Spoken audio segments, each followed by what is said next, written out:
Hello, this is Anne McQueen, writer and advisor from McQueen Philanthropic. I'm speaking with you today on behalf of Animating Democracy, a program of Americans for the Arts. I'm working with Animating Democracy to create a series of papers and podcast interviews featuring the stories of grantmakers that support arts organizations and artists with the goal of effecting social change. The series hopes to inform, inspire, and activate funders to support arts and cultural activities as a creative strategy to achieve goals such as advancing social justice, building and developing communities, and increasing civic engagement. Joining me today is Betsy Rosenbluth, Director of Projects at the Orton Family Foundation based in Middlebury, Vermont. As its mission states, this foundation, quote, helps small cities and towns describe, apply, and uphold their heart and soul so that they can adapt to change while maintaining or enhancing the things they value most. Betsy has over 25 years of experience in community development, project management, and citizen engagement. As Director of Projects, she oversees a staff of 6 spread between New England and Rocky Mountains, and manages projects in both regions. Welcome, Betsy. Thanks, Anne. It's a pleasure to be speaking with you today. Great. To begin, can you tell us a little bit about Lyman Orton, who founded the foundation? And tell us what was his motivation in starting his foundation, and how does he shape its work today? Okay, I think I'll start with this story. Lyman's family ran the Vermont Country Store in a small town, Weston, Vermont. And when he finished college, he went back to work at the store, but ended up getting recruited to be on the local planning commission. So on the commission, they worked hard on passing a new town plan, but then all of a sudden came an out-of-state developer that wanted to put an African safari park on the mountainside. And they scratched their heads and they looked at the plan that they'd spent all that time on and realized there was nothing really that gave them clarity on how to deal with this development. And so, like most small towns, people really lined up on both sides of the issue. The animal park quickly went bankrupt, but the scars on the mountain healed much faster than the scars in the community. And through this personal experience of Lyman, he knew there was got to be a better way for towns to decide their future. So with his friend and mentor, Noel Fritzinger, he created the Orton Family Foundation in 1995 with the sole purpose of helping small cities and towns do a better job deciding their destiny. So at first the foundation, this is in the late 90s, really focused on giving towns the ability to visualize development and options, future scenarios, and to analyze the impact. And using new technologies, the foundation created Community Viz, a GIS-based software that's now used across the world. With a lot of other initiatives of the foundation, Community Viz eventually spun off on its own, but the foundation realized it's only as useful as the capacity of local communities to use it. So we began getting more involved with more process-oriented tools like community video and community mapping.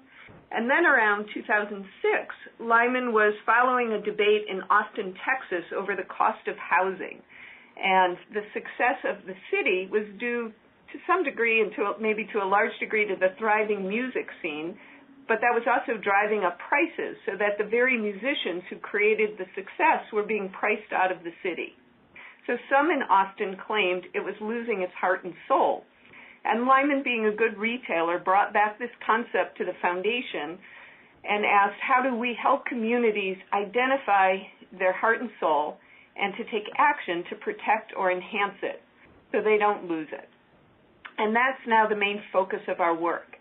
And we use story and art and community dialogue as engagement tools through this process. So Lyman still stays very involved in the work of the foundation. He's chair of the board. And continues to be very, very interested in moving heart and soul community planning forward. So the Orton Family Foundation is a private operating foundation. As I understand it, an operating foundation carries out the charitable activities itself rather than funding nonprofits to do the work. What does this mean for your staff, and how do you balance direct involvement in the work with letting the community lead its own planning process? Well, at times it certainly is a dance that we do with our communities. So we always take on projects in partnership with local communities, with the government, local government, and community-based organizations. And we serve as foundation staff as active advisors, as trainers and coaches, and we bring resources to the table. So we have a project framework that the towns have to follow, but they really define and adapt it to best meet their own local culture and issues that they face in their community. We make it very clear that in this partnership we're learning together, so it's important that the foundations stay very informed and involved. We observe a lot just to understand better what works and what doesn't. And we also support the local communities in taking risks and really trying new things. Their reflection and their learning is more important to us than whether they follow their original project design. And that has given them a lot of leeway to really break out of the box of what they've been doing that hasn't worked in the past. Mm-hmm. So one of our biggest challenges is the investment we now make in building, or one of the biggest changes really is the investment we make in building capacity in the local communities so that the results live beyond our own involvement. So we have started in the last few years doing a lot more skill building, things like facilitation training or storytelling workshops, and really designing projects with the towns that does quite a bit of community building with collaborations and community dialogue and relationship building. And then how does art fit into all of this? Do you involve artists, and if so, how are they involved? Can you talk about a project that used art to advance your goals? Sure. I'll start by just saying that the concept of heart and soul is really getting at the emotional connections that people have to their place and to each other in the community. And our belief is that they're more likely to take action and get involved in a civic process when they feel connected to it. So that's why we begin our work with personal stories. We ask questions like, what do you cherish about living here? What if loss would change this place for you? And we feel art and story really have the ability to both honor and express these emotional connections. And they're also very powerful engagement tools for getting folks to participate and to see that this process is different than others in the past. And Lyman has a great quote, I think, on this question, that artists should have a seat at the table in all communities and states that are exploring their futures. Art communicates in the universal language of human emotion and speaks more powerfully and effectively to a broader audience than do pie charts, graphs, and data tables. So that comes from our founder, and we have found in our own experience how powerful using art for civic engagement and for sparking some of these community conversations have been. And I think on the other end, we are also now more supporting art as a way to manifest the outcomes of a project visibly in the community, in the physical environment, to serve as a more enduring expression of the results. So let me give you a few examples. In Starksboro, Vermont, we supported an artist residency to test, how art could enhance civic engagement in talking about the town's future, and to bring old-timers and newcomers together in these conversations. And the town selected a Vermont artist, Matthew Perry, who became a bit of a Pied Piper of sorts, traveling the rural roads in an art bus and involving kids in art projects, and eventually then engaging the adults in a discussion of Starksboro in a whole new way. So he soon discovered there were a lot of conversations below the surface that the town was not having. So he took a clothesline and hung white laundry along it with all the challenges he heard in town written across it. So it was a maybe not so subtle way of airing the dirty laundry that nobody was bringing forward, and therefore nobody was really having a conversation together across the divides on what to do about these issues. And so as the clothesline moved through town, residents could add to the tags on the laundry where you would have washing instructions, ideas for addressing the challenges. So this is just an example of how something so simple, but a new way of thinking about having a conversation in the community about these tough challenges and bringing people together was very successful. And it was making visible what was happening in small circles throughout the community. So another example is in Paonia, Colorado. There's a lot of heated discussion around the energy industry, coal, gas, and oil. And to get the community talking about the future of their economy, they trained local youth through their public radio station to do story gathering from community members in their 5 local industries. And they've been airing these stories on public radio and around town in different events, and trying, again, to engage the community in conversations around both their common values and their shared values, and also around their economic future.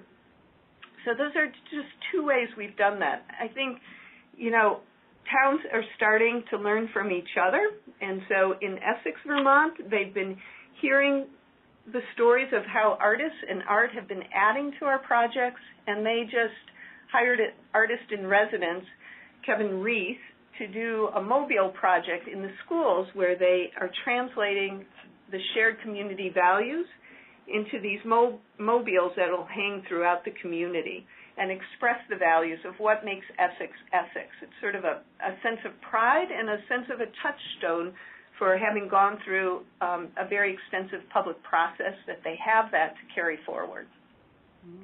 Those are great stories, but tell me, how do you think about impact and evaluation? How do you evaluate a clothesline of dirty laundry or a mobile? How do you gauge the success of an art project when you're doing community or economic planning? Yeah, we are still learning as we go as to how to get better and better at evaluation. So we have a pretty extensive collection using focus groups, using reflection of the participants in the projects, and using an outside evaluator that, both with a community survey and interviews, we start to collect the information around both participation. So that's a huge threshold for us is, are we reaching a diversity of voices? Is there greater participation? Do people feel their voice is being heard? Do they feel like they can influence decisions in the community? And so it's really measuring civic efficacy, and that is an important part. When we measure capacity, it's again, it's more perceptions of those involved. Have there been new partnerships and collaborations? Do they continue? Are they using new tools? So in the case of Starksboro, through the artist in residency, they got all the artists in the community really engaged and really participating in a new way in civic processes. So has that continued? I believe they still have artists, coming in, connecting with the school and staying involved. And that's the kind of long-term involvement we're hoping will continue. The same with leadership and volunteerism. One of the challenges in our work is we're working with rural communities which have limited capacity and rely so heavily on volunteers. So we're measuring a lot with leadership changes and turnover. Are there new volunteers stepping up? And again, are the values that through this whole process and through the use of art and story to engage people, are those values still being held as a filter for making decisions both about land use but other decisions about a community's future? So it's a lot about process and less about the art product itself. It is absolutely about the process, and it's really more than anything, the art is a community building process. Mm-hmm. Thank you, Betsy, for sharing your work at the Orton Family Foundation.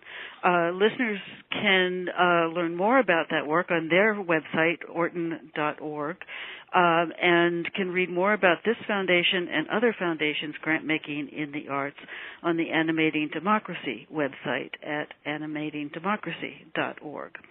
This site also features a number of other resources, including papers about evaluation, a directory of other funders doing this work, and the influential report, Trend or Tipping Point, Arts and Social Change Grant Making. Thank you for listening.